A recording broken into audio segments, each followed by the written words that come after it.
So, 2 Pinay ang inaresto dahil sa pag-i-scam nito, na ang trabaho nila ay nang-i-scam sila ng mga applicant diyan sa Dubai.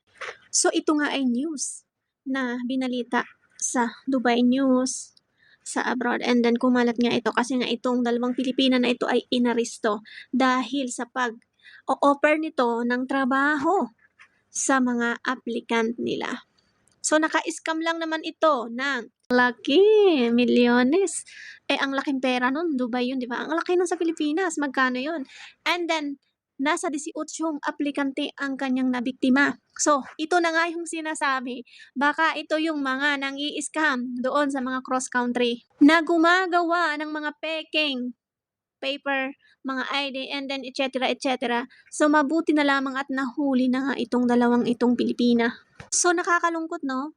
Yung mismong kababayan mo ay ini-scam mo dahil lang sa pansarili mong pangangailangan. Na itong mga taong itong binibiktima mo ay kailangan din nila ng trabaho. Tapos kumagat din sila sa pain mo. So, pare-pareho silang biktima dito, no? Dahil sa paghahanap ng trabaho. Kawawa. Kaya be aware sa mga Pilipina dyan na mahilig talaga mag-cross country. Oh, 'di ba? So, hindi basta-basta ang magtiwala na lamang kung kani-kanino, lalong-lalo na kung ikaw ay dayo din sa abroad, and then makikita mo lamang sa social media ang mga tao, and then syempre, alam mo yan sila, magaling yan silang gumawa ng mga papeles, na mga papel, na mga ID, na como license ito, may lisensya ng gobyerno doon sa pupuntahan mong ibang bansa. Perang to, penepeke lamang nila. So, napakaraming scammer dito sa ibang bansa. Awareness. Kung sa atin sa Pilipinas ay maraming nang-i-scam, so, marami din dito as in. Napakarami din ditong nang-i-scam.